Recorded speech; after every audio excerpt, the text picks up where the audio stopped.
Bom dia, boa tarde, boa noite. Meu nome é Natanael e hoje eu vou entrevistar o artista plástico Nelson Falcão. Qual foi a motivação ou inspiração que o levou a se tornar um artista visual? Bom dia, boa tarde, boa noite, Natanael.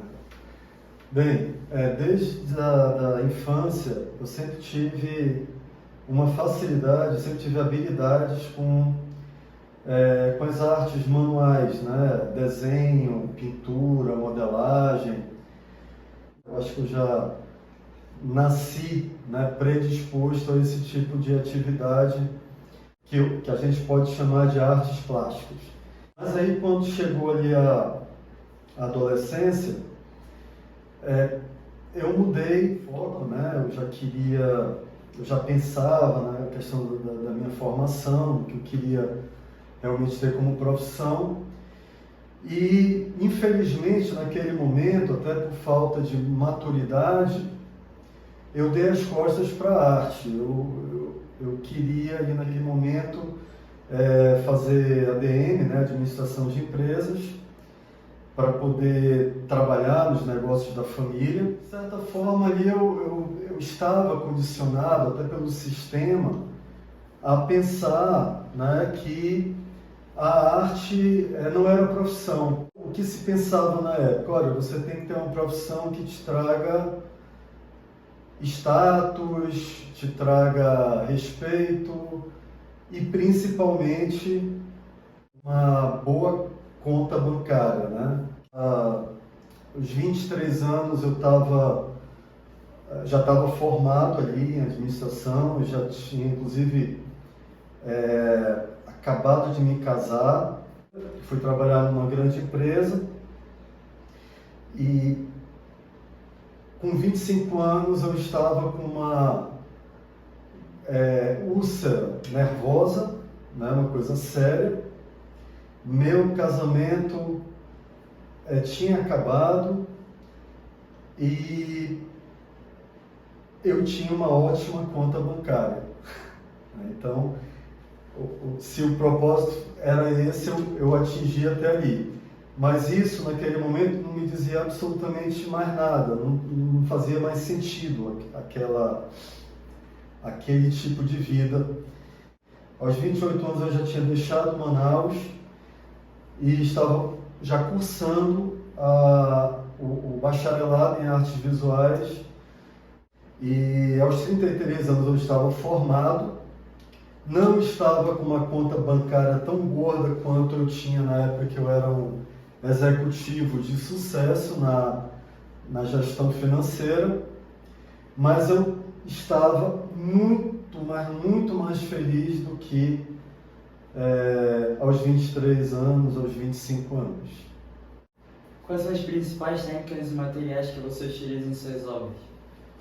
Bom, a Faculdade de Belas Artes, na realidade o bacharelado em artes visuais, ele te habilita a diferentes linguagens da arte, diferentes técnicas.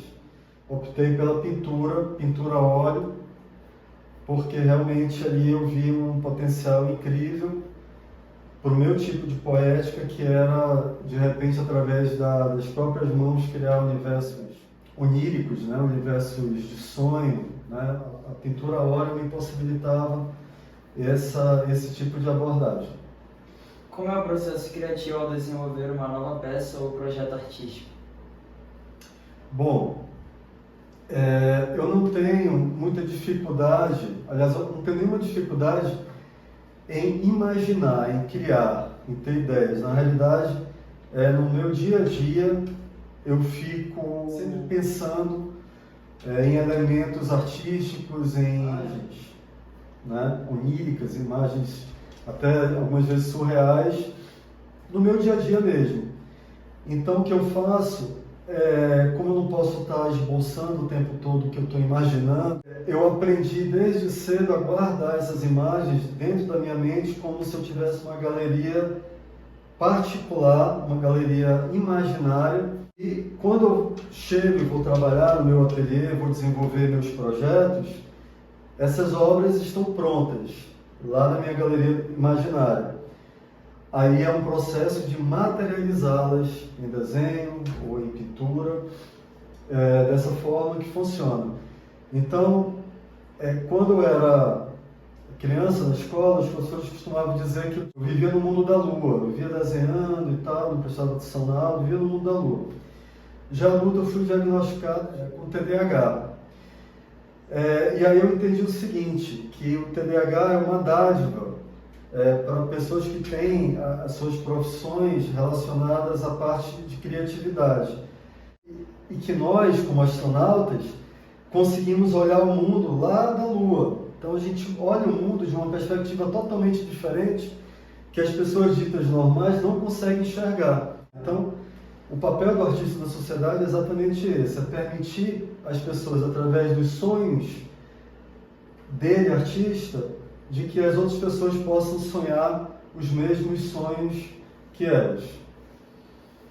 Ao longo de sua carreira artística, qual foram os seus maiores desafios?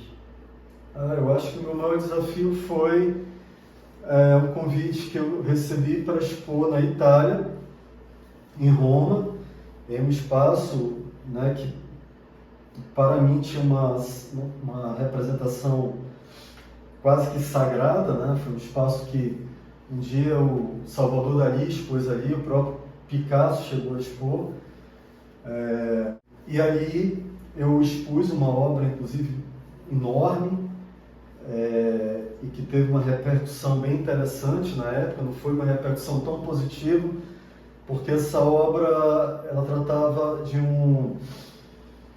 representava um caboclo nosso, né, da nossa região, um caboclo ribeirinho, pescador, e dentro de um aspecto mítico, e as pessoas se chocavam um pouco porque nessa época a Europa passava por uma crise, né, com seus idosos, né? Então a população da Europa estava envelhecendo e os jovens não sabiam como lidar com esses idosos. Então ali a minha obra teve uma função de alguma forma de gerar uma reflexão, mas uma reflexão impactante, né? Então havia alguns comentários ali, eu não entendia, né, muito bem o que eles estavam falando, mas foi uma obra que levou uma mensagem de impacto, de certa forma. Por um lado foi positivo, se o papel do artista realmente é levar uma percepção diferenciada para fazer com que as pessoas pensem, né, aspectos que estão nelas mesmas e às vezes não querem nem enxergar. Então eu acho que essa obra cumpriu de certa forma esse papel, mas foi realmente uma coisa mais densa, mais difícil de lidar. O seu trabalho como artista reflete alguma mensagem ou temática em particular? Sim, desde a minha monografia na própria faculdade, já trazia a escolha de trabalhar a questão dos arquétipos, dos mitos, né? Dessas simbologias ancestrais que estão no imaginário coletivo da humanidade, desde os nossos ancestrais. Então, eu trouxe isso para o meu trabalho, só que contextualizando para a cultura amazônica. Como o mundo digital e a tecnologia têm influenciado a sua arte? Você utiliza ferramentas digitais em suas criações? Então, eu nunca havia produzido nenhum tipo de arte digital. Tenho amigos que trabalham com arte digital, trabalham muito bem a propósito. Quem tem esse viés, eu acho que vai produzir, vai ter um resultado muito positivo nesse sentido, mas não é meu caso. Inclusive, recentemente, com a inteligência artificial, eu fiz um teste, pegando uma dessas ideias, desses insights que eu tenho aí durante meu dia, que me vem algumas imagens, algumas ideias, e eu tentei descrever essa ideia dentro de uma inteligência artificial para que ela traduzisse essa ideia textual numa imagem, que é o que eu faço, né? Quando eu vou no meu ateliê, eu pego essa ideia e traduzo, materializo em tinta, né? E cores, em formas e tal.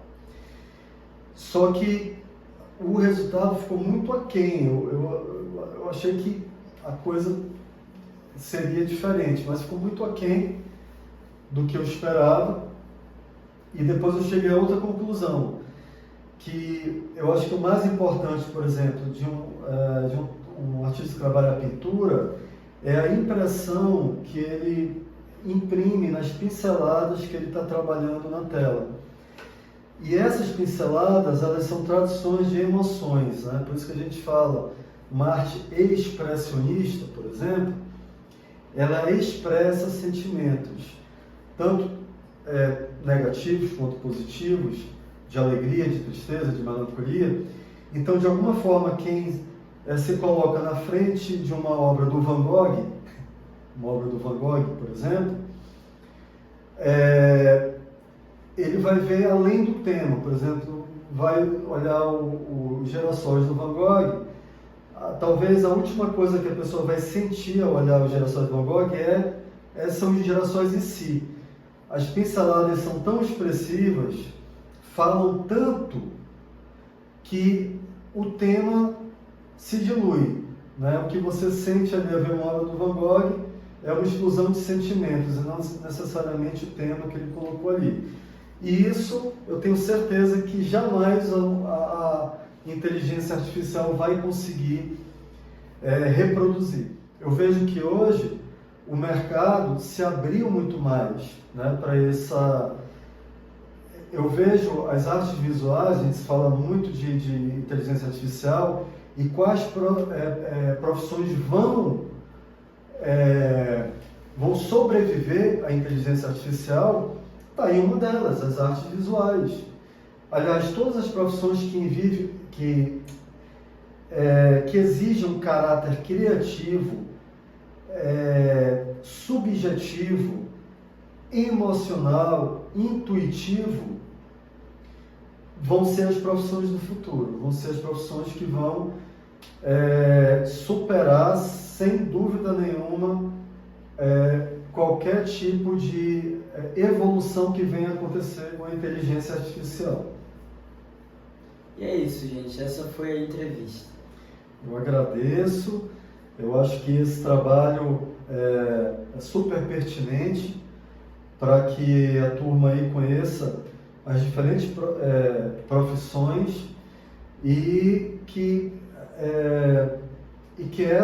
esses depoimentos possam despertar a reflexão aí de cada um de vocês nessa etapa de vida, de escolha profissional. Gratidão, né, pelas suas perguntas e a professora que teve essa iniciativa, e um abraço a todos.